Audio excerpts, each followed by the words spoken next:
Well, hey there. Welcome to my booth. My name's Jay, and I work in Voiceover. This is part 5, in no particular order at this point, of how to get started in Voiceover. Today, I figured we would talk about where to find voiceover work, do a quick rapid-fire round of all the places where I look for work. If you have more questions, would like to go in more detail, I have an article on my website. I'll also be releasing videos later on going into a bit more detail on the sites in terms of how to optimize your presence, how the sites work, and all that good stuff. One thing really quickly before we jump into all that, at the very beginning of my career, someone shared with me the nugget of wisdom. As a voiceover performer, your job is auditioning. And if you book something, that is the cherry on top. And that's been really, really valuable for me to hold on to personally, because this can be an exhausting job if you're gripping and worrying about booking something. But ultimately, whether or not you book something is completely out of your control. There are so many factors that go into making a casting decision that you just can't do anything about. It could be that your voice is a semitone higher naturally than what they expect. And it's just all out of your control. But what you can control is how many auditions you do, and if you can get to a point where you enjoy getting behind the microphone, working on your auditions, working with the audio software, learning something new every day, all of that's in your control. And for me, reformatting myself to where that was my focus, auditioning became my job instead of worrying about whether or not I needed to book. That was the first step for me towards making this a successful career for myself. So with that said, where can you start throwing some spaghetti at the wall and finding some auditions? The most of these are pay-to-play websites. Pay-to-play means for a subscription and for some a commission fee, you get access to their websites, their client lists, and any job postings that come through their website, and you get to post an active profile on their website. The two main ones are Voices.com and Voices123. Voices.com is a $500 a year subscription, and they take a 20% commission off of each job that you book. And in exchange for that, you again get a profile, but you also get access to every job audition that fits your profile. They determine this through a job match score, which is determined based off of the types of demos that you upload to your profile, which I think is fantastic because, again, that's something that's in your control. If your voice fits and you record something that you're really excited about on a personal level, post the demo to voices.com to your profile, and then anytime any job comes up that's similar to that demo, based off of the tags that you've assigned to it, then you get access to that audition. Voices.com is also great because they provide, it's sort of a full client to talent interfacing experience where they take care of the contracts for you, they take care of the payment, they take care of any mediations in case something goes awry in the process. And if you're working for yourself, by yourself as a voiceover talent, it's really, really valuable, I think, having somebody at your back to just be your support team if you need it. And sometimes you do need it, and that's really great to have. The next pay-to-play website that we'll talk about is Voices123. It operates a little differently from Voices.com in that it's not a full-service website. It's a matchmaking website, meaning a client posts something, you audition for it, and that is where Voices123's interaction with everybody ends.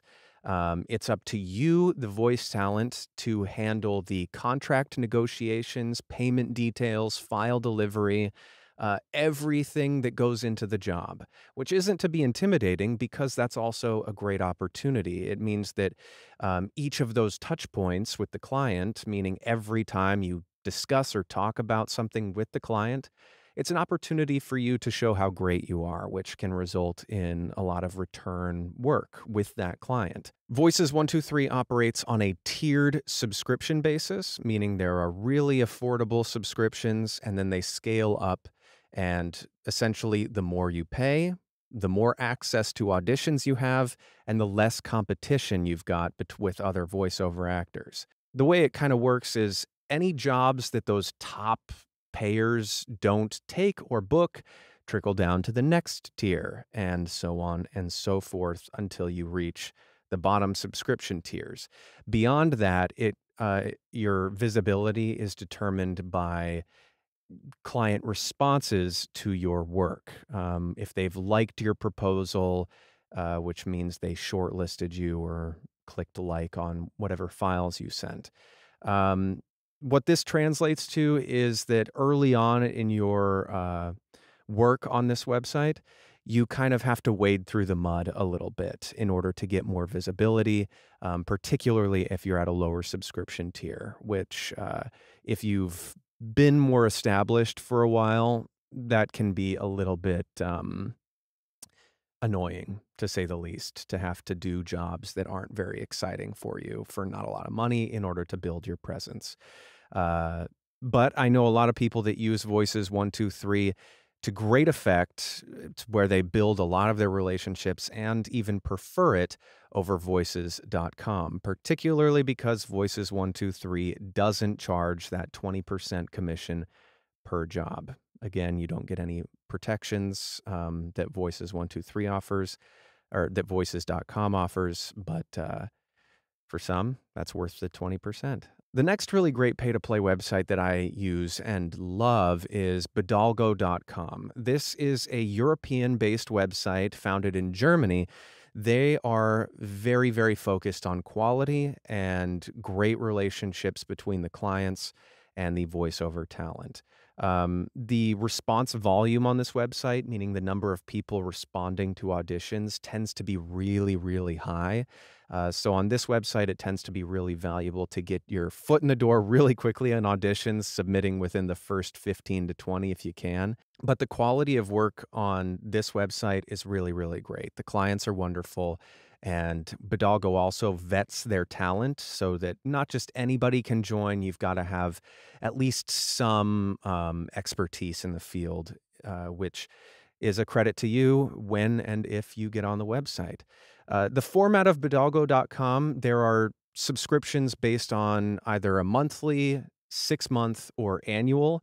The monthly is €40. The 6-month, I think, is €170. And the 1 year, I think, is €350 when I last checked. They operate very similarly to Voices 123 in that they are just a matchmaking service.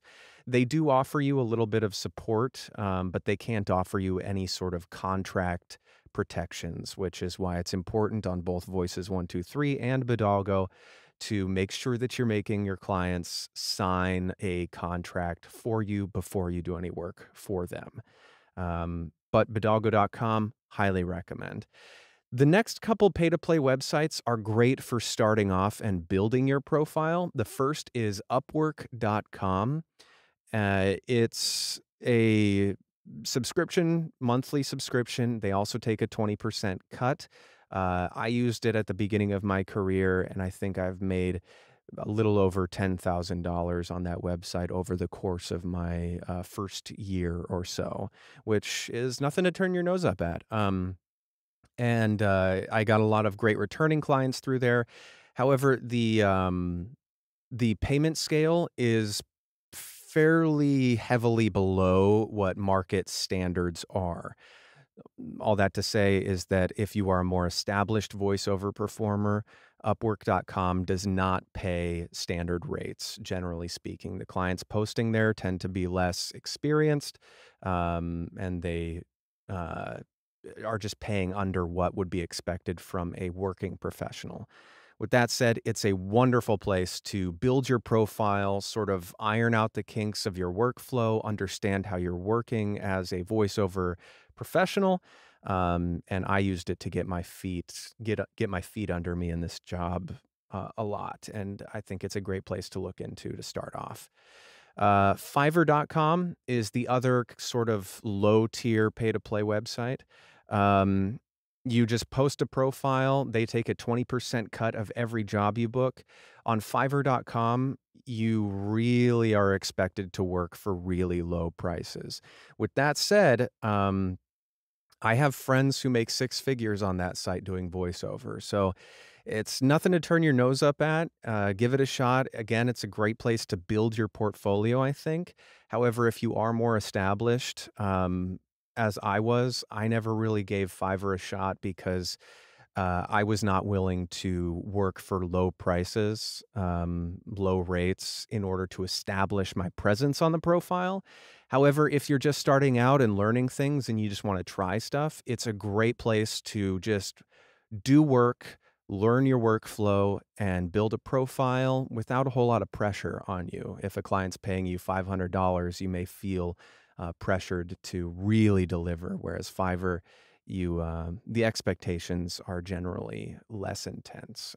Now, that's not to say that there aren't higher paying clients on there, because again, I have friends that make six figures, but that was my experience. So the last website that I use surprisingly quite a bit to find work is LinkedIn.com. Surprising, I know it. I thought it was like the dead social media website, but it is really effective for voiceover talent, at least in my experience. And the reason being, well, there's a few. As you're building your career and your portfolio and you start getting credits, just posting about it on LinkedIn starts to build your credibility in a professional social space. And the people on LinkedIn are like ad professionals, production professionals. So you can start applying for and connecting with people who are making the ads for big companies. So the people that Coca-Cola hire to build their ad campaign. So for instance, I work with a company that does a ton of Spotify ads. So anytime a Spotify ad, so like Samsung comes to this company and says, we want a new campaign for our phone.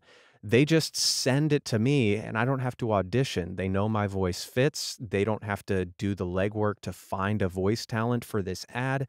I do it, I send it in, and it's really nice, steady work. And it's part of how I am able to be a full-time voiceover artist, to be perfectly honest. Um, so just start dabbling on LinkedIn, build your profile, and maintain your presence as you start doing cool stuff. And some cool things might come from it. There are a couple other ways that you can start hunting for work as well. And one that's hard to use, and it can feel like you're throwing stuff into the void, but you can land some really great stuff out of it, is direct contact, where you just reach out to somebody directly and say, hey, this is who I am. This is what I offer. I'm wondering if you might have a need for my services, or if you do in the future, keep me in mind. Um, that doesn't pay off tremendously often, but when it does, it can be a really, really lucrative and fulfilling experience because you've got a really personal relationship with that client. Um, I think that's particularly effective when you're reaching out to production companies in particular, because, as I said, that can be a really good well of returning work for you. And then the last place is through agents. Agents are definitely something that you'll want to hold off on until you've got a more established career, but they are a great, great resource. And there's a whole, it's a topic that I'll get into more depth with in probably another video, but it's just something to think about and maybe keep as a goal for yourself if you keep doing this long term, that you can start reaching out to agents once you've got a body of work that you can say, these are some cool projects that I worked on, some cool people that I worked with, and I'd love for you to be part of the team, and I'd love to work with you as well. So those are the great places to look for work. If you've got any questions below, or you'd like me to be a little bit more specific about each of the things, let me know, and I'd be happy to answer any questions. And with that said, Be well, and I'll see you in the next one. Toodles.